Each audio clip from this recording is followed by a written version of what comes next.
Who are you? My most notable characteristics, if you will, are that I served for 16 years off and on in both private and a professional capacity with what I think was one of the greatest Americans to live in our age, Colin Powell. First as chairman of the Joint Chiefs of Staff, first black man, first non-West Point graduate, youngest man in the history of the position, and a quite exceptional officer, very different from your normal general officer. And then in a private capacity for 3 years as an advisor, and then as his chief of staff at the State Department for 4 years. And learned a heck of a lot about the very top power circles, if you will, in the American system. And learned that even an honorable, basically honorable, excellent, good man like Colin Powell could be ruined by it. And even stopped in terms of his pursuit of ethical policy.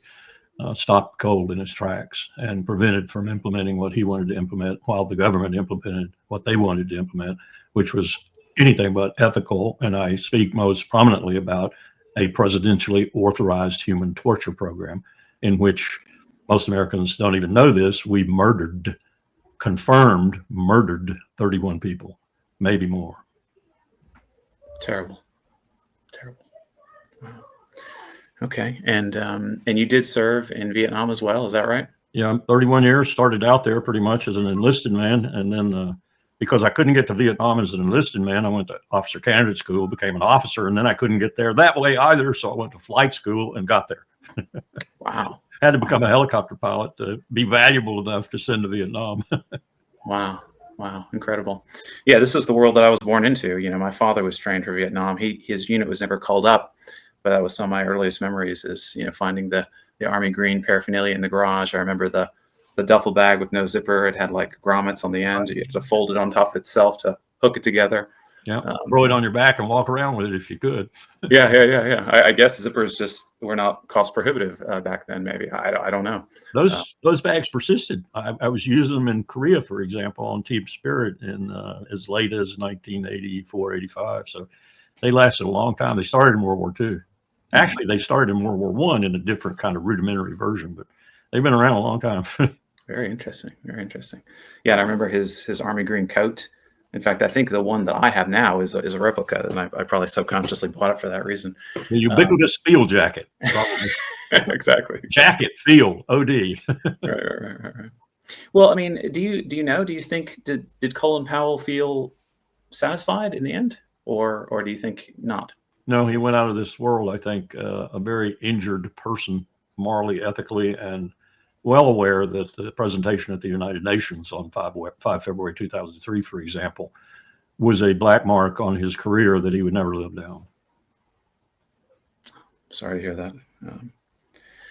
Yeah, it's a cautionary tale, I guess.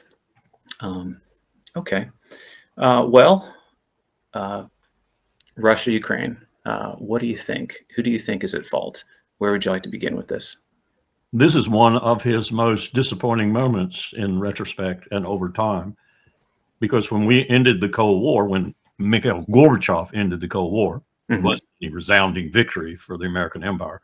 Gorbachev ended the Cold War, much to the displeasure of some of the existing Soviets, but he nonetheless did it almost single-handedly. Not exactly sure he knew what he was doing, ultimately. He might have done it a little bit differently if he did know what he was doing. But at that moment, there was euphoria in the White House. That's the only way I can say it. George H.W. Bush, the president at the time, actually said, quote, "I will not pump my chest. I will not boast. I will not stand on the enemy's grave." Does everyone understand that? And we all understood it. And we went about trying to implement, in accordance with Shevardnadze, the foreign minister, and Gorbachev himself, and Jim Baker, and Brent Scowcroft, the national security advisor, and the president himself. We went about trying to implement a situation that would wind up ultimately with Russia as not only an observer at the political and the military meetings of NATO, eventual member of both aspects of the alliance. And we went into a subsidiary action to build what we call a European security identity, which would replace NATO ultimately over time. It'd be the Europeans. It would start out as a 3,000 person brigade. It would not take any equipment, materiel, or anything else from NATO. It would be independent. It would be European led, and it would do things like, for example, guess what came up? The Balkans. And they've been the force to be used there, not NATO, but the European security identity is what we call it. All of that went to hell in a handbag, and it began to go to hell in a handbag in the last year of Powell's chairmanship. We smelled it coming with Bill Clinton, because Bill Clinton was, first of all, inexperienced, a neophyte, didn't know what he was doing security-wise, and lusted for a second term. So fast forward to preparation for that second election, and guess who is his most formidable enemy? Colin Powell. It's not until November of '95 that Powell announces in Alexandria, Virginia, that he has no interest in the presidency and he doesn't want to run. He had both parties after him. With a sitting president of one party, he had the Democratic Party after him for their potential next candidate. And Clinton feared him. So Clinton decided, I need some national security bona fides. I have none. I mean, I'm the guy who ran away from ROTC. I have no national security bona fides, so I guess I'm going to do some things. So he called together a bunch of people, defense contractors, constituted a committee and asked them, what should we do about NATO? And they said, expand so we can sell F-16 to Poland.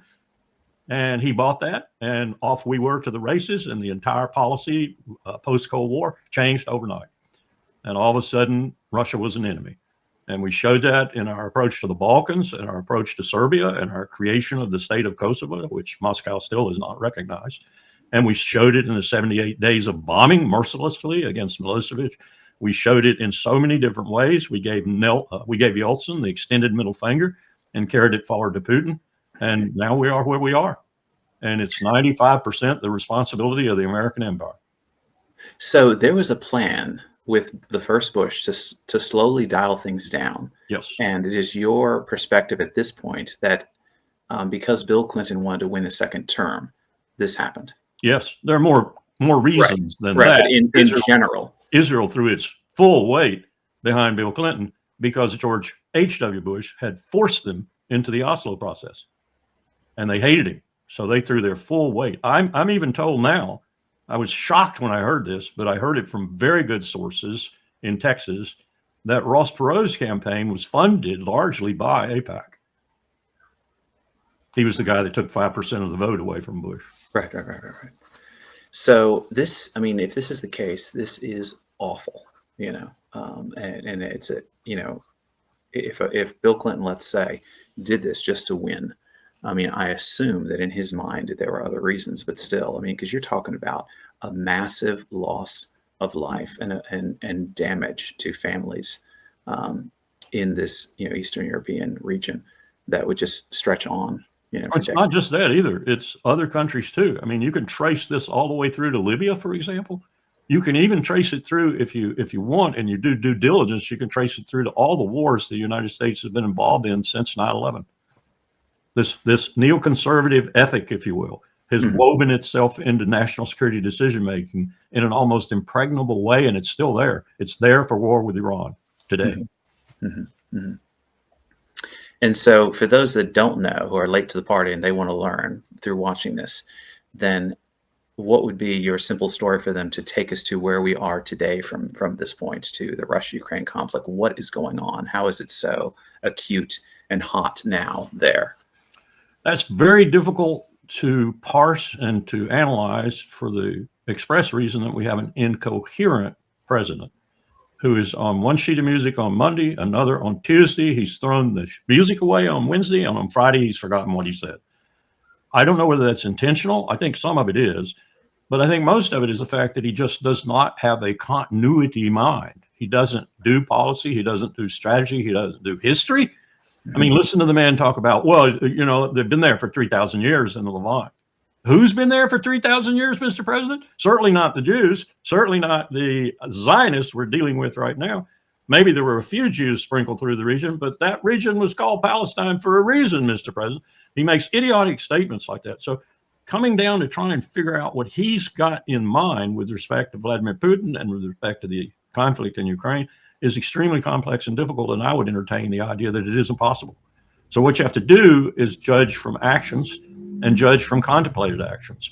And what those tell me are three fundamental realities.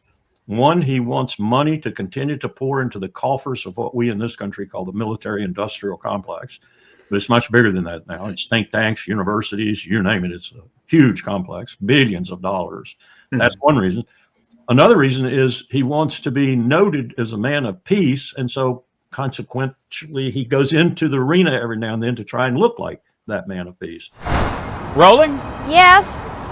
Did you like that clip? If so, click here. But if you love that clip, click here and watch the full video. Also remember to like, subscribe, comment, and most importantly, share before I disappear.